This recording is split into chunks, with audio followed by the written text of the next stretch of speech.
السلام عليكم، حياكم الله في اللقاء الثالث اللي نتكلم فيه عن الفيزيشن ادابشن والفيزيشن ريزيستنت. معي في اللقاء هذا مستر ايفرتون سانتوس. هاي ايفرتون. Hi, salam alaikum. Alaikum assalam. How are you doing? Doing well, how are you? I am fine, thank you very much. Glad to have you with us here. Thank you. So Everton Santos is a dear friend and a colleague from class, and he's talking to us all the way from USA. You're still in Utah, right? Salt Lake? Yes. Excellent. Yes, sir. Excellent. And Everton, you are the clinical, international clinical research in class, right? Correct. Great. So our subject that we're talking about is how can we enhance physician adoption and minimize physician resistance. And I understand class is actually conducting a specific study especially for that subject. And I believe this is already conducted, and I really appreciate if you can talk to us about this study and what are the reasons either for causing the physician resistant in using EMRs or electronic health systems. Please. Perfect. Thank you, Mansour. I think this is a topic of very high interest among the providers, the clients that we talk to throughout the world. And it's a topic of interest for class that we have been publishing a global EMR adoption and performance report for the last 2 to 3 years. We just published one last month, December 2017, and we have some findings that have helped us to better understand what in what regions of the world that you have a better adoption of the EMR from the physician clinician side, and what areas of the world that you find more resistance. Excellent. Excellent. And so for understanding to our public audience, class measures 5 different regions around the world outside of the US, and that's my specialty here at class, being a research director on the international clinical team, is to identify which EMRs are being used in the level and depth of adoption in different regions. So there's 5 different regions outside of the US: Canada, Europe, Asia, Oceania, Latin America, and the Middle East. So we break out those 5 different regions to better understand Excellent. the geographics and the challenge by region. Excellent. So you're doing a study in the Middle East also, right? We are, absolutely, yeah. And that's a huge part of our research here, is to better understand the adoption or the resistance in the Middle East per se. Excellent. Excellent. Okay. And so what we found from this last report, and then I did a presentation a couple of months ago here in class to my colleagues on the early findings of our research on physician adoption throughout the world. And then I did a little trivia question to them. And I asked them, which region of the world do you think has the lowest physician adoption in terms of EMR? Okay. And then I gave the 5 regions. There's Canada, Europe, Asia, Middle East, and Latin America. And the top 2 rated, according to my colleagues, they are not on the international side, and they thought that Latin America and Middle East have had the lowest physician adoption. Oh, really? According to our trivia question. This is just an internal trivia question, just an icebreaker, right? Yeah. And lo and behold, and I was able to tell them, hey, well, thank you for your feedback, and I appreciate your perception, but this is the reality based on our research.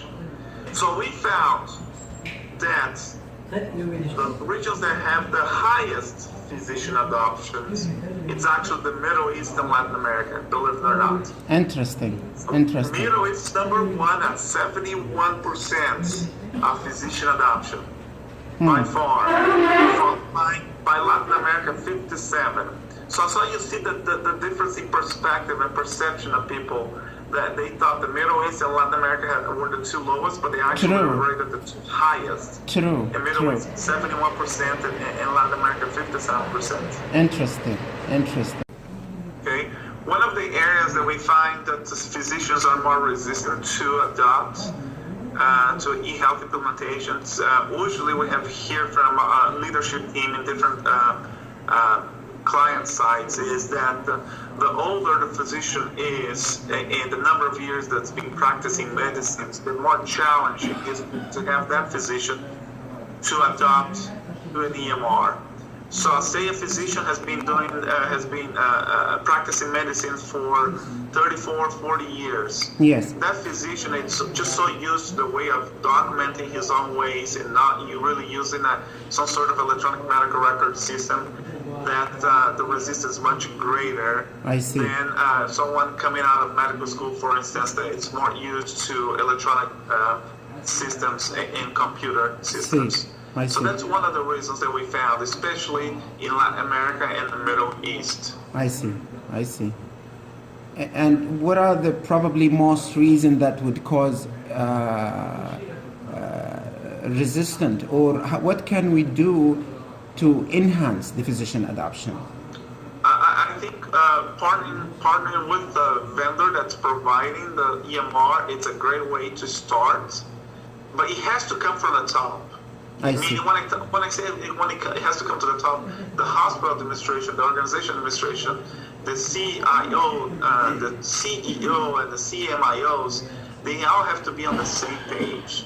Because if they're looking at different sides, your physician adoption will probably decrease. So let me give an example of that. Okay. So we found that, like I said, Middle East and Latin America are the top rated in terms of adoption. And surprisingly enough, Canada and Asia, Oceania are the lowest rated. And then you have Europe right there in the middle. I see. And why did we find that, Europe? Europe is an interesting aspect of EMR adoption. It's because of the NP-FIT failure that happened a few years back when there was a government initiative to roll out a centralized EMR vendor to provide